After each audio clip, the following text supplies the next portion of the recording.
L'objet de la rencontre, c'était d'abord de remercier l'ensemble des leaders politiques qui ont participé à cette campagne électorale pour le référendum, mais aussi de tirer les leçons de l'analyse que nous avons faite des résultats des élections du référendum. Les premières conclusions qu'on a tirées, c'est qu'effectivement, on sait que Darou Moussi et les 6 communes qui l'entourent constituent le noyau dur de l'électorat du département de Kébémer. Et qui gagne Darou Moussi gagne le département, et qui gagne le département de Kébémer gagne la région de Louga.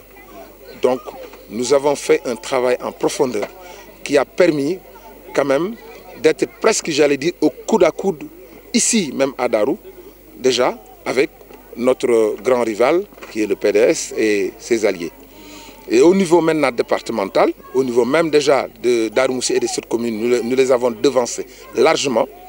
Nous remportons donc Darou Moussi et les 7 communes, les 6 communes environ qui sont autour de Darou Moussi, remportent ici les élections avec 3600 voix d'avance.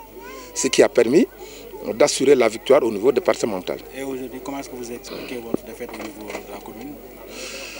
Oui, au niveau de la commune, vous savez, Darou est une ville religieuse qui est très sensible à ce qui se passe à Touba. Donc il y a eu ici de mauvaises informations qui ont été véhiculées, ce qui n'est pas quand même une pratique très loyale, parce qu'ils ont donné de fausses informations à des chefs religieux qui ont eu une mauvaise interprétation des textes en croyant que ces textes étaient contre la religion musulmane, ce qui était totalement faux. Bon, on a remarqué qu'un effort de communication a été fait, mais juste les derniers jours, la dernière semaine de la campagne, parce que en fait le texte a été traduit en Wolof et transcrit.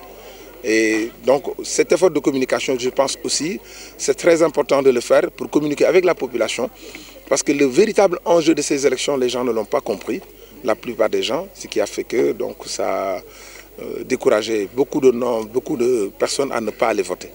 Et le poids de Mouride Al-Fada n'a pas impacté sur ce résultat? Non, nous sommes sûrs de notre poids. On a beaucoup progressé. Bon, maintenant, c'est à lui de juger son poids. Chacun mesure son poids le matin. Mais nous savons en tout cas que nous sommes maintenant plus que déterminés à faire donc de l'APR et de ses alliés le premier parti ici à Darou et dans le département. On parle déjà de entre 51 et 55% pour le oui.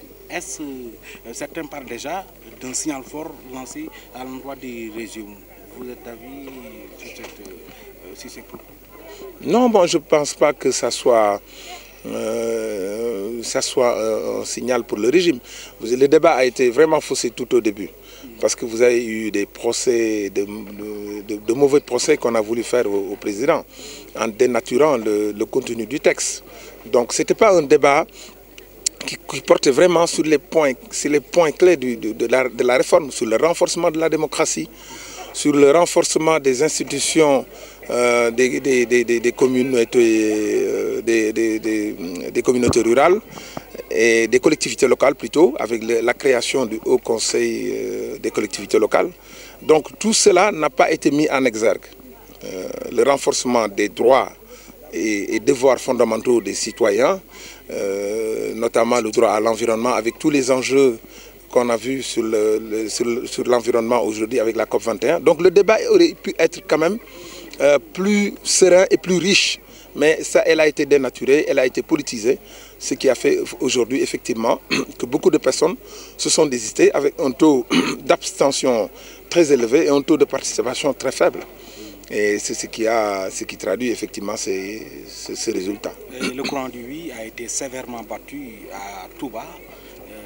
Qu'est-ce que vous comptez faire réellement? Qu'est-ce que vous proposez comme solution pour enfin que le régime ait une victoire au niveau de cette collectivité? Vous savez, Touba est un terrain assez particulier.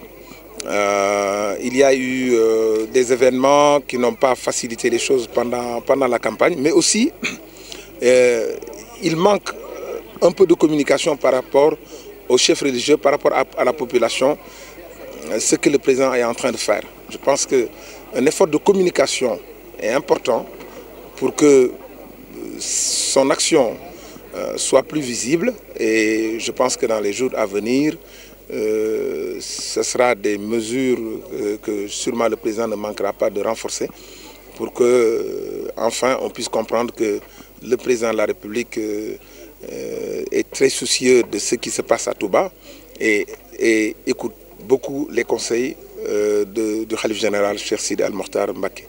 Merci. Merci. Merci.